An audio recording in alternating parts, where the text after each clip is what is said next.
Téléstar, comment vous êtes-vous retrouvé sur la scène de The Voice ? Quentin Malo, j'avais déjà passé les castings il y a 5 ans et je n'étais pas allé jusqu'aux auditions à l'aveugle. On m'a recontacté et je me suis dit que c'était l'occasion de retenter ma chance. The Voice est un super tremplin. Quel est votre parcours musical ? Je fais de la musique depuis l'âge de 4-5e ans. J'ai commencé par regarder des vidéos, m'entraîner tous les jours, chanter, jouer de la guitare. C'est à l'âge de 17-18e ans que j'ai commencé à écrire mes premiers textes et à composer mes chansons. Ensuite j'ai fait mes premières scènes dans des mariages, des soirées etc. Vous êtes fan de Christophe Maé? C'est un artiste qui m'a beaucoup inspiré.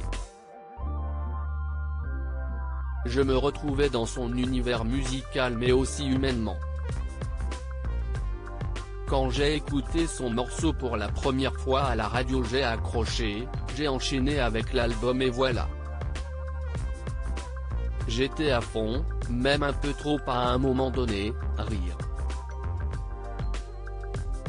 Je m'achetais la même guitare que lui, le même pantalon. Parlez-nous de la chanson que vous choisissez d'interpréter. Je n'ai pas choisi un titre de Christophe Maé parce que ça pouvait paraître trop évident et je ne voulais pas qu'on pense que je le copie comme mon univers se rapproche du sien. Avec Couleur Café de Serge Gainsbourg je voulais montrer que je fais de la variété française avec des influences tropicales. J'ai mis les rythmes solaires et dansants.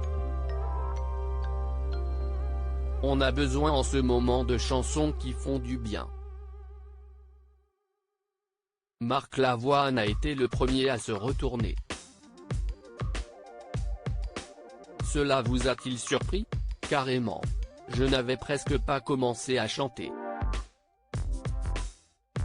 Je pensais que Vianney ou Amel Bent allaient d'abord se retourner. Comme il a été le premier, j'ai choisi d'intégrer son équipe. J'ai hésité avec Florent Pagny mais il était bloqué.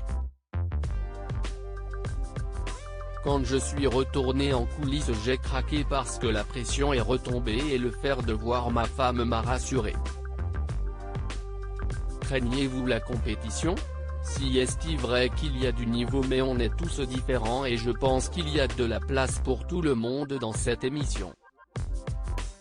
C'est du bon stress. Moi je rêve que les jeunes reprennent mes chansons à The Voice. Avez-vous des projets en cours ? Je continue d'écrire mes chansons dans mon coin en préparant la suite. J'aimerais collaborer avec Kinvey ou Matt Pokora par exemple.